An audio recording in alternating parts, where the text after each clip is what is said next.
নতুন একটি রাজনৈতিক দলের আত্মপ্রকাশ করতে যাচ্ছে। আগামী 28 ফেব্রুয়ারি বিকাল 3টায় জাতীয় সংসদ প্রাঙ্গণ সংলগ্ন মানিক মিয়া এভিনিউতে আমরা আমাদের এই নতুন রাজনৈতিক দলের আত্মপ্রকাশ করতে যাচ্ছি।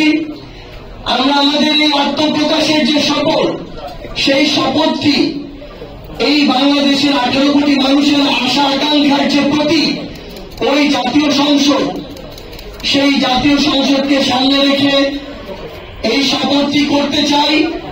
কারণ বিগত যুগের পর যুগ ধরে ওই জাতীয় সংসদটিকে এই দেশের মানুষের আশা আকাঙ্ক্ষা বাস্তবায়নের ক্ষেত্র না বানিয়ে বরং ব্যক্তিগত, গোষ্ঠীগত, দলীয় স্বার্থ উদ্ধারের, ব্যক্তিগত, গোষ্ঠীগত, দলীয় পলিসি মেকিং এর জায়গা বানিয়ে রাখা হয়েছিল। দেশ জুড়ে তোলপাড়। ওয়ালটন ফ্রিজ কিনে আপনিও হয়ে যেতে পারেন মিলেনিয়ার।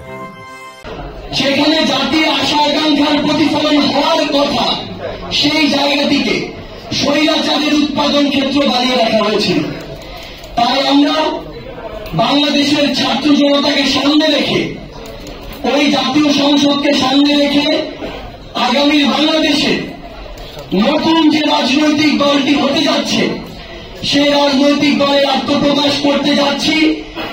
এবং আমরা এই শপথ দিয়ে, এই কমিটমেন্ট নিয়ে শুধু একটি কথাই বলতে চাই যে হাজারো শহীদের রক্তের উপরে, হাজারো রক্তাক্ত আশার উপরে যে নতুন বাংলাদেশ এসেছে, এই নতুন বাংলাদেশে আমরা যে রাজনৈতিক দলটি করতে যাচ্ছি, এখানে ব্যক্তি স্বার্থ, গোষ্ঠী স্বার্থ, দলীয় স্বার্থের ঊর্ধ্বে বাংলাদেশের মানুষের স্বার্থ, বাংলাদেশের স্বার্থ প্রাধান্য পাবে।